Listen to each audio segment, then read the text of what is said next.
560e jour de guerre en Israël, une guerre qui se poursuit tant que les 59 otages encore captifs dans la bande de Gaza ne sont pas rentrés, les vivants et les morts, et tant que le Hamas n'est pas totalement détruit. Alors quel est le climat en Israël? Qu'est-ce que tout cela implique et qui de mieux pour en parler que quelqu'un qui était justement sur le terrain et qui a combattu, qui va certainement encore continuer à combattre. Justement, nous sommes en direct en studio avec Alexandre Bensoussan. Bonjour Alexandre. Bonjour Elana. Merci beaucoup d'être avec nous. On vous a entendu à plusieurs reprises sur cette antenne déjà. Vous êtes avocat d'affaires au sein du cabinet Herzog Fox Niemann qui représente 208 proches de victimes du 7 octobre, principalement du festival Nova et qui fait notamment partie aussi de l'équipe désignée personnellement par le gouvernement pour les représenter à La Haye. Et puis vous êtes également ancien membre des forces spéciales de Tsahal, de l'unité Egos, toujours en réserve à Gaza et au Liban. Vous avez fait au total 213 jours de réserve. Et ce n'est pas terminé. Alors vous êtes de passage éclair à Paris justement. Je voulais vous poser la question, comment on se sent en tant que soldat, en tant qu'Israélien, après 18 mois de guerre?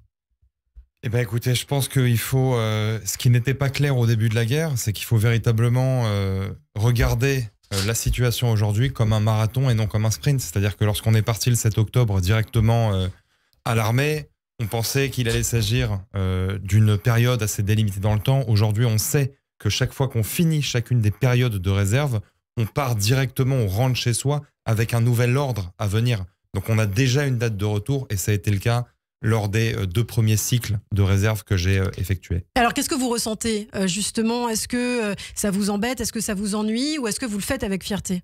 Alors moi je pense que les deux sont parfaitement compatibles. Vous savez, je pense que et à la fois on est dans cette espèce de dilemme sempiternel de se poser la question même subjectivement.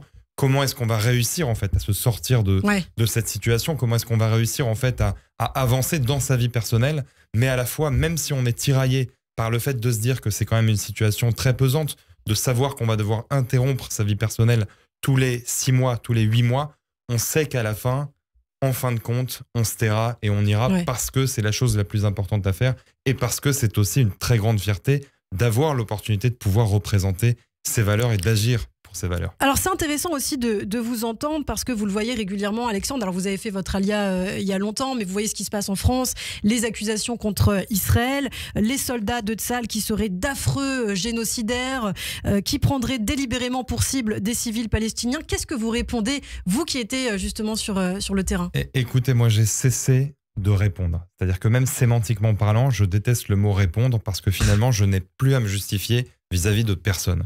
Je pense que quoi qu'il arrive, même si on analyse, en fait, lorsqu'on analyse un petit peu le déroulé de la situation, le mot génocide a été employé extrêmement tôt. C'est-à-dire qu'il s'agisse en réalité de plusieurs milliers de morts, ce qui est absolument en fait déplorable, bien évidemment. Oui. Et ça attriste tout le monde. Mais qu'il s'agisse de 10 000 morts, de 40 000 morts ou de 100 000 morts, la même sémantique aurait été utilisée par les détracteurs d'Israël.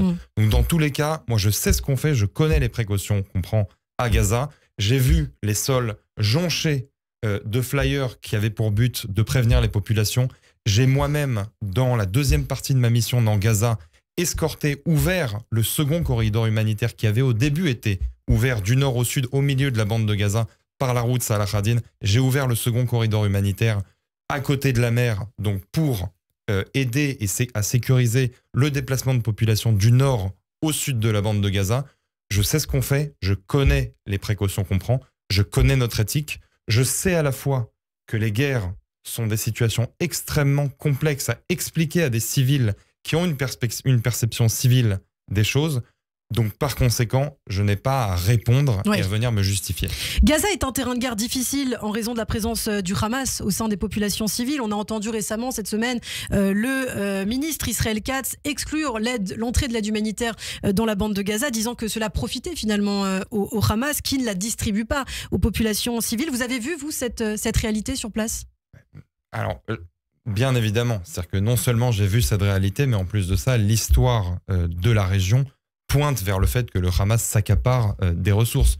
Le Hamas, si je me permets en fait de faire un petit bilan, le Hamas en 94-95, il y a donc les fameux accords d'Oslo. Arafat revient de son exil après 27 ans en Tunisie, à l'étranger et donc en Jordanie. Il revient dans la région et rapidement, qu'est-ce qui se passe de 95 à 2005? alors que tout le monde pensait et que tout laissait à penser et que l'argent commençait à affluer vers la bande de Gaza, pensant que Gaza allait devenir le nouveau Dubaï du Proche-Orient, il se passe bien évidemment ce qu'il se passe dans les régions qui sont mal gérées, qui sont corrompues.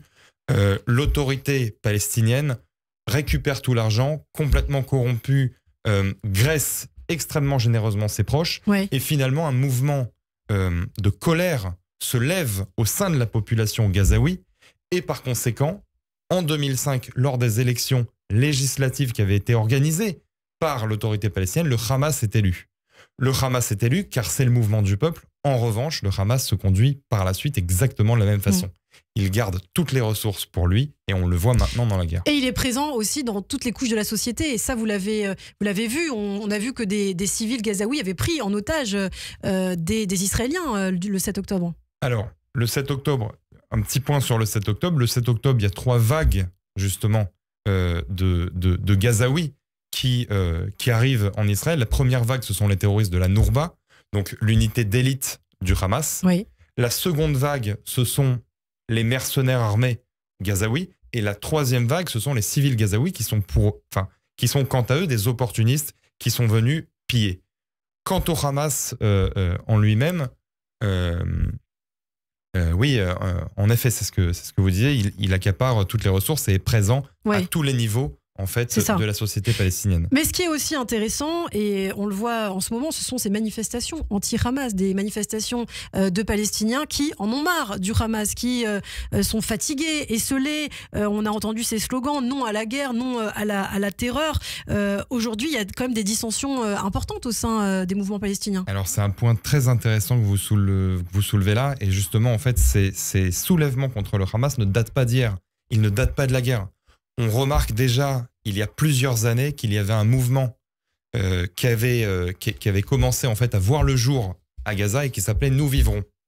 Ce mouvement-là, au début, était mené principalement par des femmes et des enfants. Quelle est la raison pour laquelle il était mené par des femmes et des enfants? C'est parce que le Hamas a moins tendance à réprimer les femmes et les enfants que les hommes.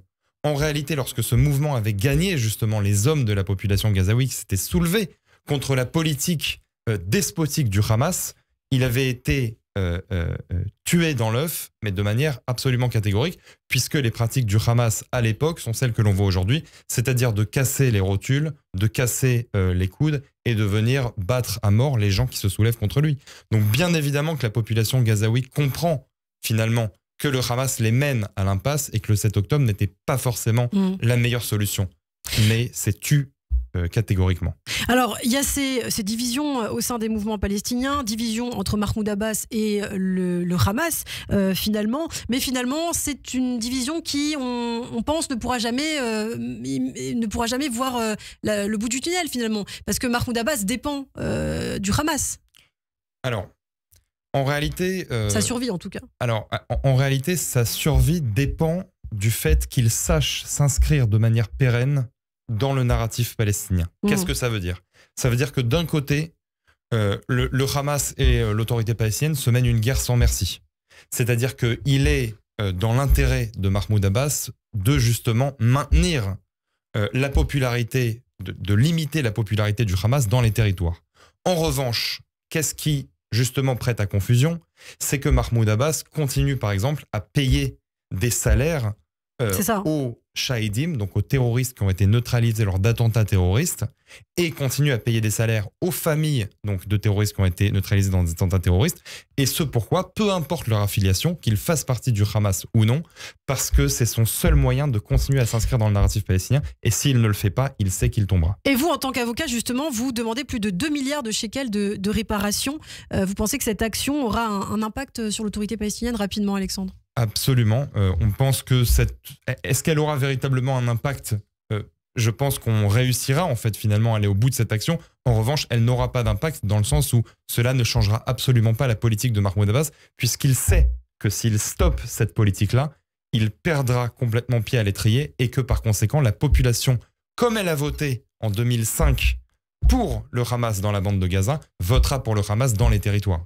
Donc par conséquent, c'est sa seule manière de préserver sa légitimité dans les territoires palestiniens. Eh bien, merci beaucoup. Alexandre Bensoussan, avocat, soldat de réserve, ancien membre des forces spéciales de Tsahal. On pourrait parler pendant des heures avec vous de votre expérience, mais vous reviendrez sur Radio J avec grand plaisir. Merci beaucoup d'avoir été avec nous en direct. De bonnes fêtes de